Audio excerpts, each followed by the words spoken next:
Captain Zara stood in the viewing deck of the intergalactic arena, her eyes scanning the fighters below. Warriors from 47 different species had gathered for the greatest martial tournament in the galaxy. There were massive Brontax fighters with skin like stone. Four-armed Calthari moved with deadly grace. Even a crystalline Vexener stood ready, its body able to bend light itself. Then Zara saw her. A human girl named Myra Chun. She was tiny, barely reaching the chest of most fighters. Her arms looked thin. Her body showed no muscles like the other warriors. The captain felt disgust rise in her throat. What kind of joke was this? The tournament screens displayed each fighter's statistics. When Myra's numbers appeared, the entire arena fell silent. Then laughter erupted. Her bone density was average. Her muscle mass was weak. Her reaction speed was nothing special. By galactic standards, she was pathetic. Zara had seen human champions before.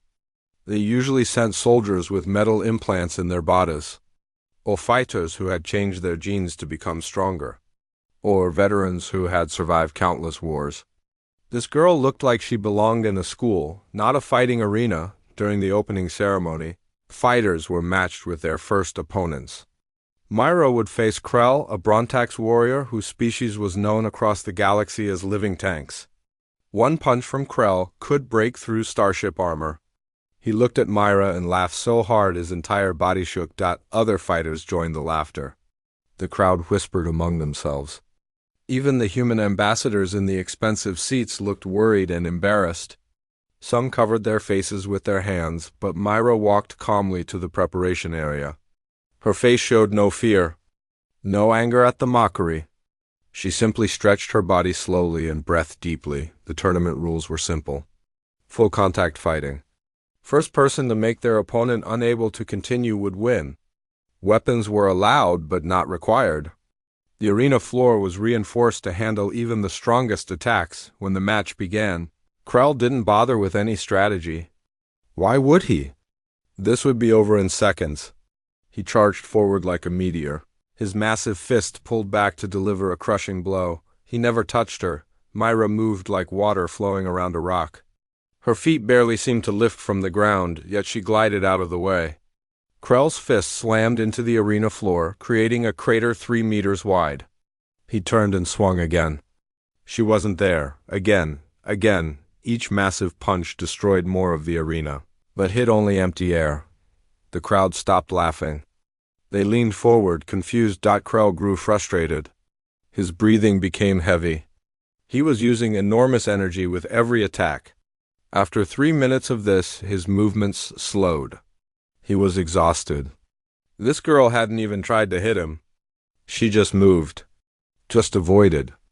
Just existed outside the range of his violence. Then Krell made a mistake.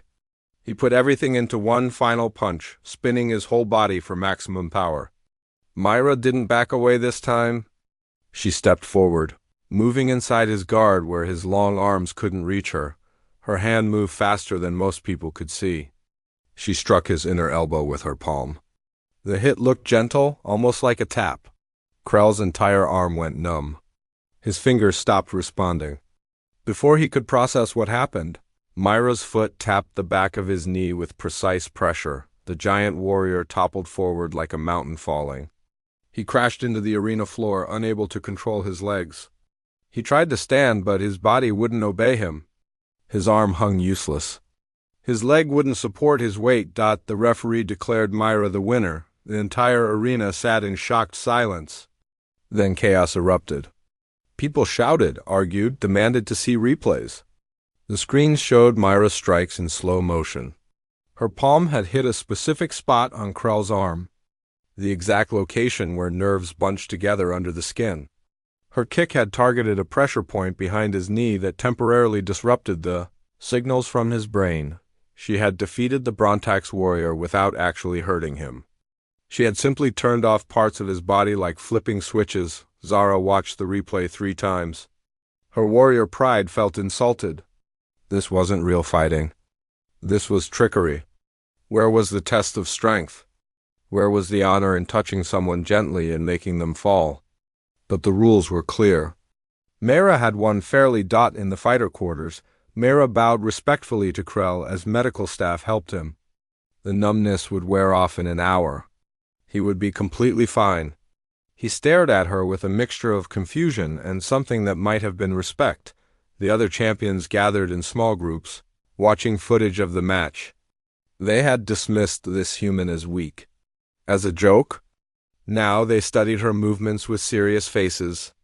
The jokes had stopped. A Kalthari warrior named Zentar zoomed in on one particular moment. "She knew exactly where to strike," he said quietly to his companions. "She knew our anatomy better than we do." Another fighter, a shape-shifting Morven, tilted its head. "But how? We've never shared our biological data with humans." That night, information spread through the fighter quarters like wildfire. Myra Chen wasn't a warrior at all. She was a scientist. She had spent 7 years studying alien biology. She had multiple advanced degrees in how different species' bodies worked. She had learned where every nerve cluster was located, where tendons connected to bones, where blood vessels ran close to the skin, where balance centers could be disrupted. She had turned fighting into a science. And she had come to the greatest tournament in the galaxy to prove that knowledge was stronger than strength. Zara read the information and felt her jaw tighten. This was wrong. Fighting should be about skill and power, not about reading books and memorizing body parts. Warriors train their entire lives to perfect their art. This girl had studied in a laboratory, but she had won. And tomorrow she would fight again. 5 more matches stood between Myra and the tournament finals. 5 more champions, who now understood they weren't just fighting a weak human. They were fighting someone who understood their bodies better than they did themselves. The weak girl had become the most dangerous person in the tournament. Over the next 3 days, Myra faced 5 different fighters. Each one was a champion from their world. Each one had won countless battles. Each one was certain they would be the one to stop this strange human girl. The Kalthari duelist Zentar came first. His species had 4 arms and could move all of them independently. He wielded energy blades that could cut through almost anything. He was fast, skilled, and confident. The match lasted 2 minutes. Myra somehow knew exactly where his 4 arms connected to his spine. One precise strike to that spot, and all 4 limbs stopped working at once. Zentar collapsed in disbelief. Next was a Therox warrior who could generate plasma from her hands. She stayed at a distance, throwing bolts of superheated energy, but Myra studied her movements. She noticed the Therox had to plant her feet firmly before each blast. The girl used that pattern against her, forcing her into bad positions until she exhausted herself. When the Therox finally tried a desperate close-range attack, Myra touched a spot on her wrist. The plasma generation stopped completely. The Therox stared at her own hands in shock. The shape-shifting Morven was supposed to be impossible to fight. It could change its body into any form. A giant beast, a small insect, a liquid puddle. But somehow Myra predicted every transformation. She seemed to understand that each shape had physical limits. The Morven couldn't be both large and fast, couldn't be both armored and flexible. Every form had a weakness, and Myra found them all. The shapeshifter finally stayed in one form, too exhausted to continue changing. 3 Skriks came as a team. They were pack hunters who fought together with perfect coordination. They surrounded Myra from 3 sides, their claws sharp as knives. But the girl noticed something. They communicated through tiny movements of their head crests. She disrupted their signals by positioning herself so they blocked each other's view. Their perfect teamwork fell apart. Within minutes, they were hitting each other instead of her. She barely had to fight them at all. The last opponent was a Dengtar covered in armor that absorbed kinetic energy. The harder you hit him, the stronger his armor became. Most fighters had no idea how to defeat such an ability. Myra watched him carefully for 30 seconds. Then she started striking him in rhythm, tap, tap, the same spot, the same timing. It looked ridiculous. But after 20 taps, the Dengtar's armor started to flicker. She had found the frequency of his heartbeat and matched it. The resonance disrupted his absorption field from inside his own body. He surrendered before she could finish. 5 champions defeated. 0 hits taken. The Galactic sports networks couldn't stop talking about it. They hired experts from 100 different fields: biologists, physicists, combat analysts. Everyone wanted to understand how this was possible. The pattern became clear to anyone watching. Myra had somehow studied every major species in the galaxy. She knew things about their bodies that even they didn't know. She knew where nerves ran under skin and armor. She knew where balance centers were located. She knew how energy fields interacted with biological systems. She knew where a single touch could disrupt an entire body, but what disturbed other fighters most was how gentle she was. She never used devastating strikes. Never broke bones or caused real injury. She used the minimum force necessary. A tap, a touch, a light push. She made opponents defeat themselves through exhaustion, confusion, or their own nervous systems shutting down. The human delegation finally agreed to an interview. The reporter asked the obvious question. "Who is Narration, really?" The human ambassador smiled.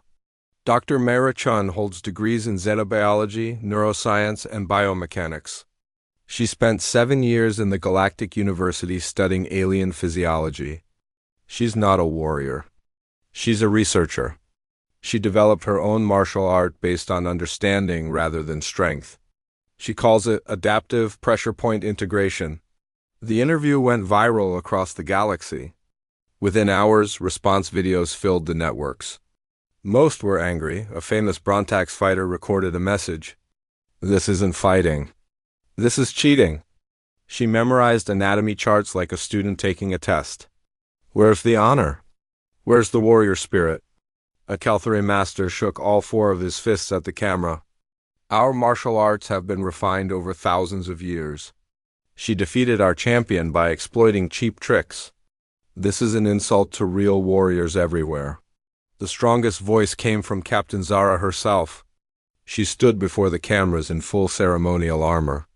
The human makes a mockery of combat. Real warriors win with strength, skill, and years of training. Not by reading books and poking people in the right spots. This is cowards fighting. When reporters asked Mira to respond, she was quiet for a moment. Then she spoke in her calm voice. "I understand their anger. Fighting is sacred to many cultures. But here's the truth. I weigh 52 kilograms. Most species in this tournament could literally tear me apart with their bare hands.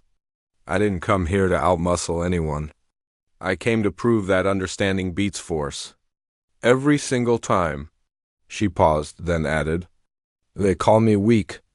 They're right. I am weak. That's exactly why I had to become smart."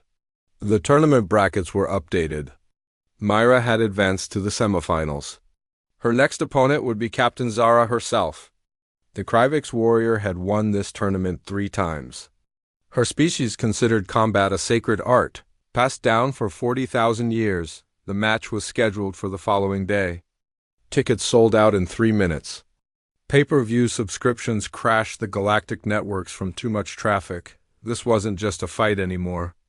It had become a philosophical war. Tradition against innovation.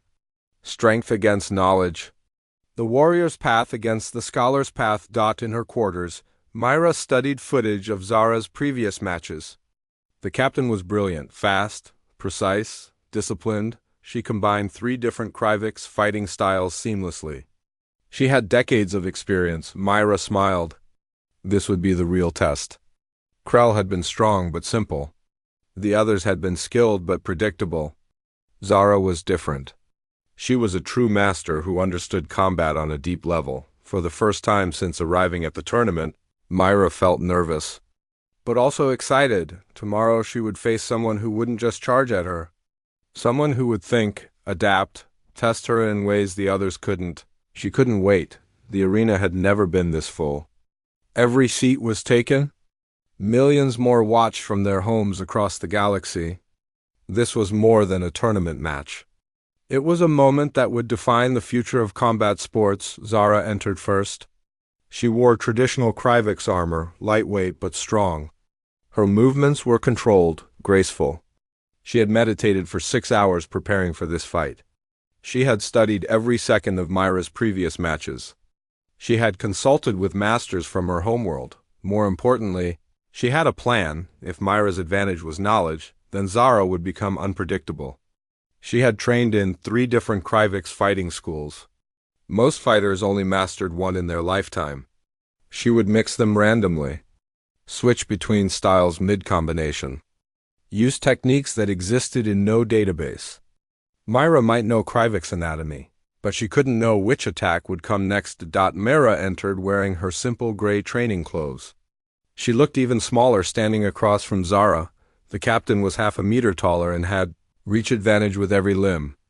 But Myra's expression caught Zara off guard. The human was smiling. Not with arrogance. With genuine excitement. Like she had been waiting for this exact fight. The referee gave the signal. The match began. Zara moved like water and lightning combined. Her first strike came from the stone-tied school, a powerful straight punch.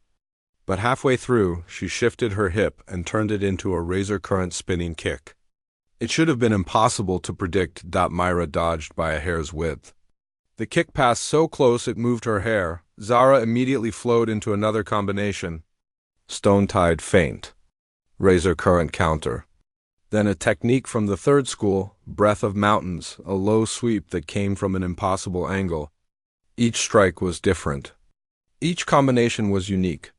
She wasn't repeating anything, but Myra was adapting. 3 minutes into the fight, Zara realized something terrifying. The girl wasn't predicting attacks.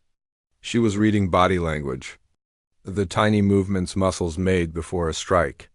The micro shifts in weight that happened before direction changes. The subtle tensions that telegraphed what was coming. Myra was learning Krivix biomechanics in real time. Her dodges were getting cleaner. Her counters were getting more precise. She was reverse engineering an entire species' combat patterns just by watching and experiencing them. Zara pushed harder. She unleashed combinations she had never used in competition. Secret techniques taught only to masters. The crowd gasped as her skill was fully displayed. This was why the Krivix were feared across the galaxy, but Myra kept adapting, kept learning, kept improving. 5 minutes in, Zara knew she was in serious trouble. The girl had figured out the basics of all 3 fighting schools. She was starting to predict not just individual moves, but combinations. It was like fighting a mirror that learned faster with each exchange. Zara decided to end it. She would use her most devastating technique, the Shatterpoint Spiral, a move that had won her 17 championship matches. It required perfect flexibility and timing. Most species couldn't even attempt it. The technique involved a spinning rotation that allowed her to attack from 7 different angles simultaneously. No one had ever blocked all 7 points. She launched into the spiral. Her body became a whirlwind of precise strikes. 7 attacks at once. Head, throat, ribs, liver, knee, ankle, and spine. All at the same instant. Myra didn't dodge. She stepped directly into the spiral. Her hands moved in a blur. 7 precise taps. Each one met one of Zara's attacking limbs at the exact microsecond it extended. Each tap hit a nerve junction with perfect accuracy. The spiral collapsed. All of Zara's limbs went numb at once, not from damage, but from neural confusion. Her own nervous system couldn't process what had just happened. She dropped to one knee. Her arms hung useless. Her legs wouldn't respond. The medical sensors confirmed she was uninjured, just temporarily unable to control her own body. The arena was absolutely silent. Myra stood above her. One strike to Zara's exposed neck would end the match officially. Instead, the girl stepped back. She waited, gave the captain time for her nerves to reset and her body to respond again. Zara looked up, confused and amazed. Myra spoke quietly, but her words carried through the arena microphones. Your Shatterpoint Spiral is beautiful. I've studied recordings of it for months, but experiencing it in person was incredible. Thank you. Zara understood something that broke her warrior's pride and rebuilt it differently. This human wasn't fighting to win. She was fighting to learn. Each opponent was a puzzle. A system to understand. A beautiful problem to solve. The girl was having fun. Feeling returned to Zara's limbs. She stood. They faced each other again. This time, the captain wasn't fighting to prove superiority. She was testing herself against someone who saw combat as art and science combined. They fought for 7 more minutes. It was the longest anyone had lasted against Zara in 5 years. The captain used every technique she knew.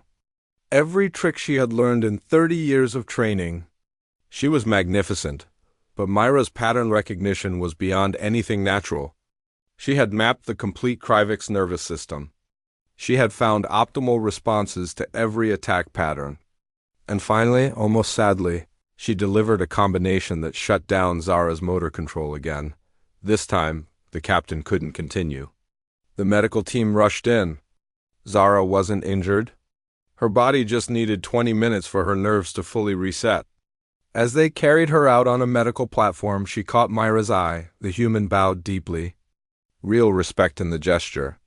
Gratitude for the challenge. Zara found herself smiling despite her defeat. She had just witnessed the future of combat.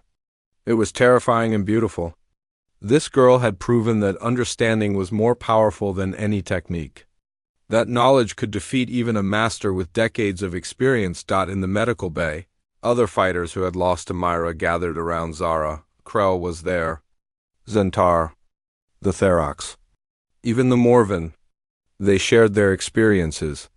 Their amazement. Their confusion. How do we fight someone who understands us better than we understand ourselves? Zentar asked. Har thought about it. We don't, she finally said. We learn from her instead. Meanwhile, the tournament officials announced the finals. Myra would face one more opponent. The announcement sent shock waves through the fighter community. The Viracle Collective had sent a champion. The Viracle were mysterious. They rarely left their home nebula. They wore environmental suits because they breathed toxic atmospheres. No one knew what they looked like. No one understood their biology, and most importantly, no human database contained any information about their species.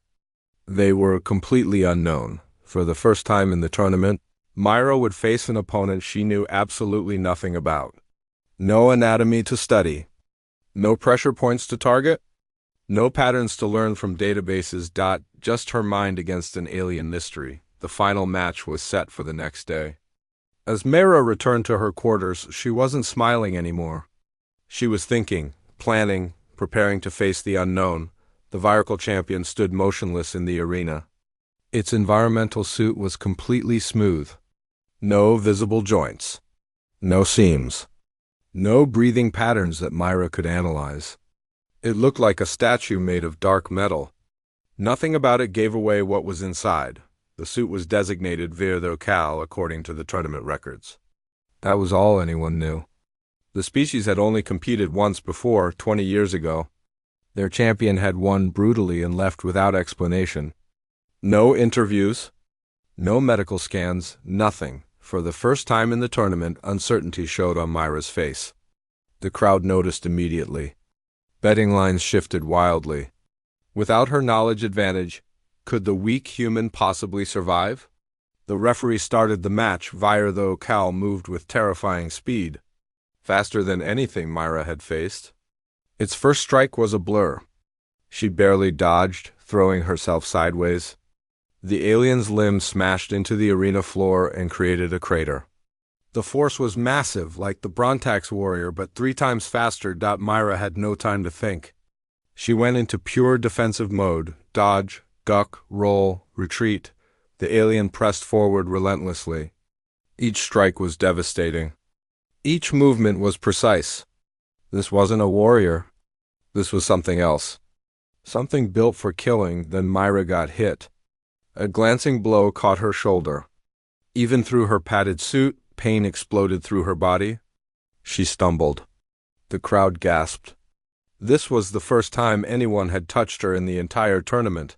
Vir the Cal pressed the advantage. Another strike, another. Myra was getting hit now, and each impact hurt worse than the last. Her defensive movements were perfect, but she couldn't avoid everything. Not against this speed. This power. The human ambassadors stood in their seats, ready to throw in the towel. This was becoming dangerous. But then something changed in Myra's eyes. She stopped trying to understand the alien's biology. She couldn't see through the suit, couldn't find pressure points, couldn't map nerves or joints.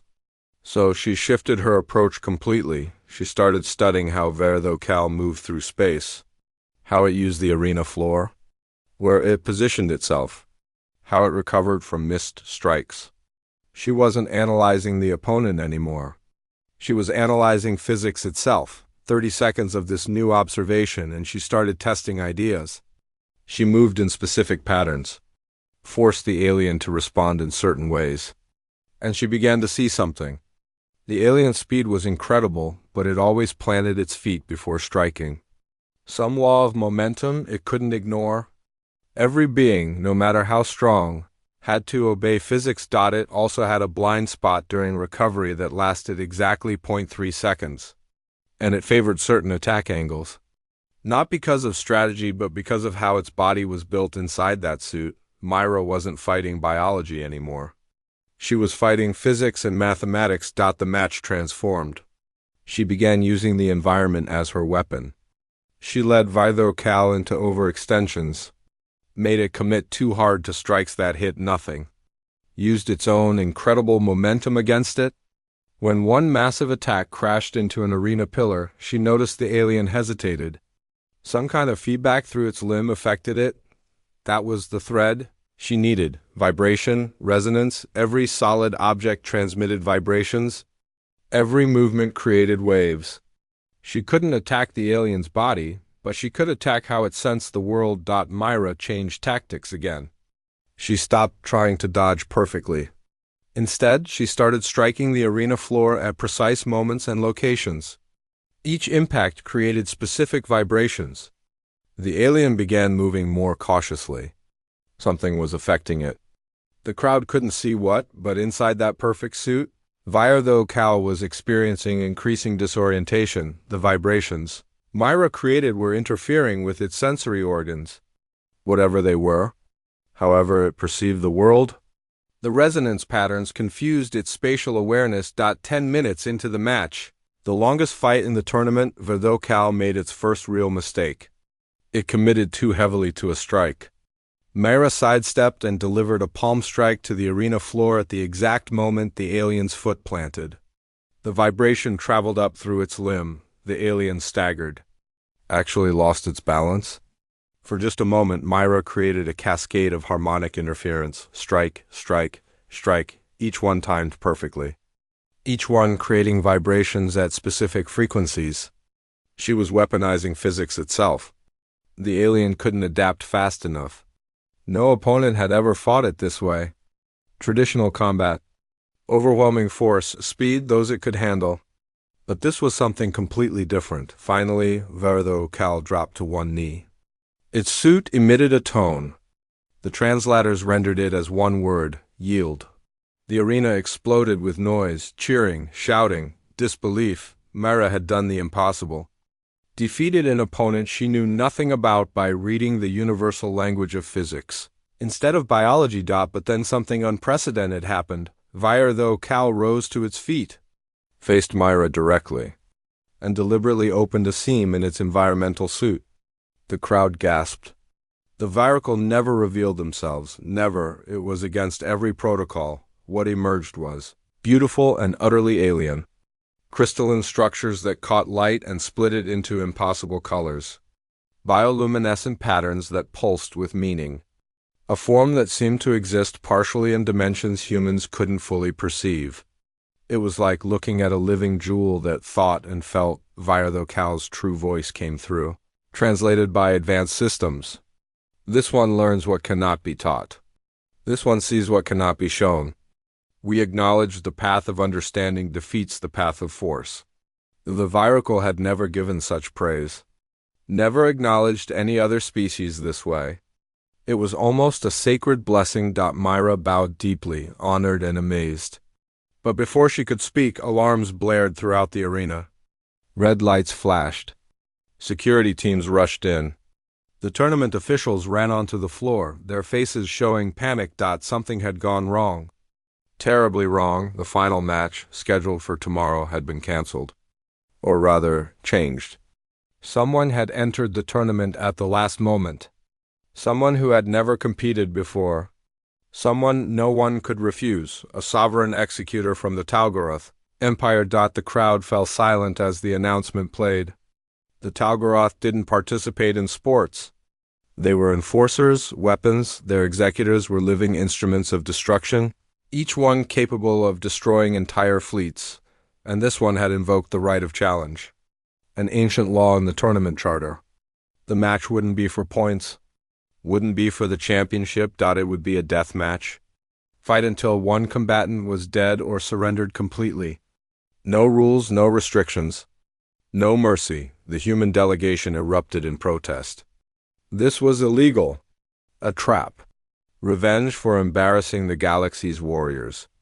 But the charter was clear. A sovereign executor's challenge couldn't be refused without forfeiting all human participation in galactic martial events forever. Myra stood quietly during all the shouting. When the human ambassadors begged her to forfeit, to walk away, to save her life, she shook her head. "If I run from this," she said simply, "then everything I've proven means nothing. They'll say I only beat warriors because I never faced a real killer." The death match was set for dawn. That night, every fighter Myra had defeated came to her quarters. They brought gifts, weapons, armor, offers to fight in her place. Krell cried, actual tears from his stone-like eyes. Zara brought flowers from the Kryvik's death rites. Via though Cal sent a quantum message, understanding is eternal. This one's path does not end. But Myra seemed strangely calm. She thanked them all, accepted their gifts but put them aside. She wouldn't use weapons or armor. That wasn't her way. As they left, she said something that confused them all. "I've learned from each of you. Not just your bodies, but your spirits. Why you fight. And I understand now. The executors don't have a spirit. They're weapons, not warriors. That's their weakness." None of them understood, but they bowed and left her alone. Dawn was coming. And with it, the fight that would determine everything. Dawn came too quickly. The arena was packed beyond legal capacity. Millions more watched from across the galaxy. This was no longer a tournament. It was a public execution. Everyone knew it. The Talgaroth Empire had sent a message. They would not allow this human's philosophy to spread. Would not permit the idea that understanding could defeat force. Sovereign Executor Thalgaroth Prime entered first. The arena floor cracked under its weight. It stood 3 meters tall, covered in combat augmentations. 4 glowing eyes tracked everything. Its body was a weapon system built over decades. Cybernetic enhancements. Genetic modifications. Psionic conditioning. Everything about it was designed to kill. The executors were well documented. They were meant to be. Fear was part of their purpose. Their files listed redundant nervous systems that defeated pressure point attacks, pain editors that prevented incapacitation, combat precognition that let them see attacks before they happened. They were instruments of war given flesh. The Talgaroth ambassador delivered the formal challenge statement. "This human mocks combat. She defeats warriors without warrior spirit, wins through tricks rather than strength. The Talgaroth will not allow this. We invoke right of challenge. To death or total surrender." The human delegation protested loudly, but the ancient tournament laws were clear. Refusal meant humans could never participate in galactic martial events again. It was a trap with no escape. Myra entered wearing her gray training clothes. She looked impossibly small. The contrast was brutal. This wasn't David versus Goliath. This was an ant facing a boot. The referee looked at Myra one last time, giving her a final chance to forfeit. She shook her head. The official backed away quickly. The death match began. Thalgaroth Prime attacked like a natural disaster. Its first strike created a shockwave that knocked Myra off her feet before the hit even landed. She rolled desperately.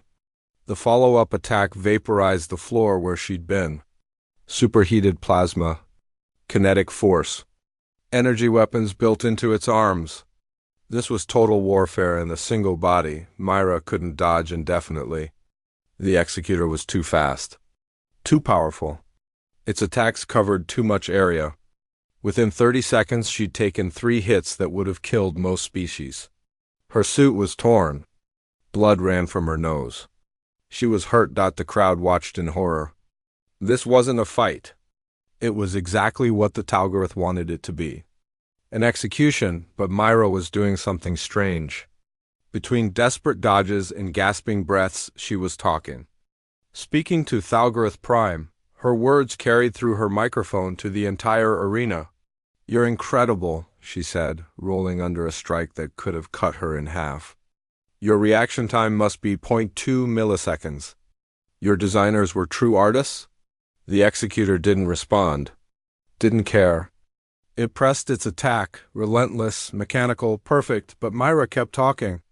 She narrated the fight like she was recording research notes. "Cybernetic integration is flawless. Zero lag between thought and action. You're probably the most perfect killing machine in the galaxy." Another strike caught her arm. She cried out in pain but kept moving. Kept talking. "But you don't want to be here, do you?" For a microsecond, less than a heartbeat, Tal'Garoth Prime hesitated. The crowd caught it on replay. The first pause in an executor's attack pattern in recorded history. Myra pressed forward, still dodging, still bleeding, but her words became more focused, more precise. "I studied your species' history. Executors aren't born. They're made. Taken as children, conditioned, modified. You never chose this. Fighting is all you know, but it's not all you are." The executor's attacks became slightly less coordinated. Something in her words was reaching past programming, past conditioning, touching something buried deep. "I can see it in how you move," Myra continued, breathing hard. "There's artistry in your technique, precision beyond mere function. Part of you doesn't want to kill. Part of you wants to understand why you exist at all." Tal'Garoth Prime's 4 eyes focused on her completely. Its next strike came slower, not from damage, from confusion, from something waking up inside that had been asleep for decades. "They made you a weapon because they were afraid," Myra said. "Afraid that if species truly understand each other, weapons become obsolete. They sent you to kill me because I represent the end of their power. But you have a choice. You've always had a choice." The executor stopped attacking, stood absolutely still. When it spoke, its voice carried centuries of suppressed doubt and pain. "I have no choice. I am what I was made to be." Myra lowered her guard completely. A suicidal move if the executor attacked. But she looked directly into its 4 eyes with compassion.